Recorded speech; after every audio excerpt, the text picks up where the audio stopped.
அருட்பெரும் ஜோதி மீண்டும் ஒரு முறை. ஒவ்வொரு வாரமும் ஒரு தன்னம்பிக்கையான ஒரு விஷயத்த, ஒரு கதையை சொல்லி உங்களை நம்பிக்கை ஏற்றிக்கிட்டு வரும்.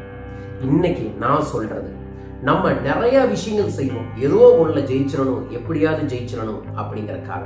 இதுவும் ஒரு காற்றில் நடக்கக்கூடிய ஒரு தன்னம்பிக்கை கதை தான். ஒரு நரியும் சிங்கமும் பேசிக்கிட்டு இருக்கு.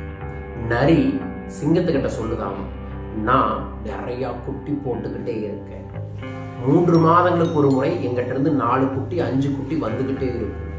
என்னோட ஆயுள்ல நான் சுமாரா 100 குட்டியாவது போட்டுருவேன். சில பேர்ல இருக்கிறாங்க, அவங்க எல்லாம் குட்டி போடுறதுக்கே கஷ்டப்படுறாங்க.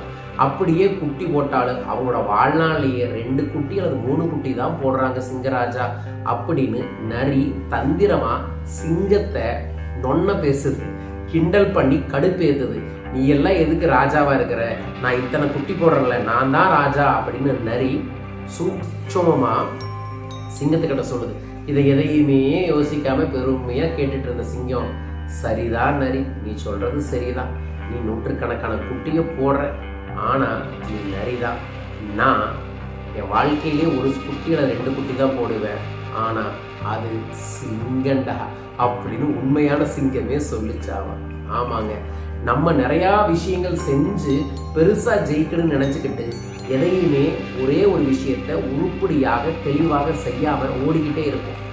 சில பேர் பாருங்க, பிசினஸ்ல பிஸிங்குவாங்க, கடைசியில மாச கடைசியில பண பிரச்சனைகள் வந்து நம்மகிட்ட தான் நிற்பாங்க.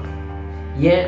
அவங்க நிறைய வேலை செஞ்சா ஏதோ ஒரு வேலையில ஜெயிச்சிடலாம், அதை வச்சு நம்ம மேனேஜ் பண்ணிக்கலாம்னு நினைக்கிறாங்க. அப்படி நீங்க ஓடிக்கிட்டே இருந்தா ஜெயிக்கவே மாட்டீங்க. முதல்ல ஒரு பிசினஸை எடுக்கணும், அதுல முழுமையா செய்யணும், அதுல ஜெயிக்கணும், அதற்கப்புறம் தான் மற்ற பிசினஸை செய்யணும். அதுபடிதான் வாழ்க்கையில எல்லாம் செய்யணும்னு ஆசைப்படாதீங்க.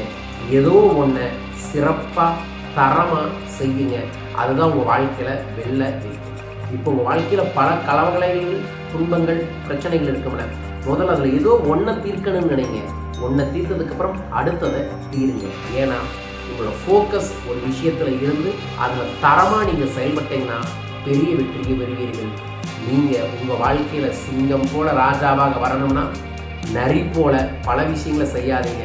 சிங்கம் போல ஒன்னே ஒன்று நின்று தரமா செய்யுங்க, ஜெயிச்சிருக்கீங்க.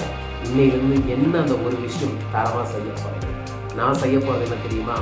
தினமும் கண்டிப்பாக 3 மணி நேரம் என் வாழ்க்கையை முன்னேற்றக்கூடிய உடற்பயிற்சியை, மனப்பயிற்சியை, தெய்வீக பயிற்சியை செய்ய போறேன். அதுதான் என்னையே சிங்கமா கொண்டு வருவதற்கும், என்னை நம்பி வரக்கூடிய உங்களை மாதிரி சிங்கங்களை உருவாக்குவதற்கும் வழி நடக்கும். நான் செய்யறதுக்கு ரெடி, நீங்க ரெடியா? கமெண்ட் பாக்ஸ்ல மென்ஷன் பண்ணிட்டு மறக்காம பெல் பட்டன் பிரஸ் பண்ணி சப்ஸ்கிரைப் பண்ணுங்க. வாழ்க்கை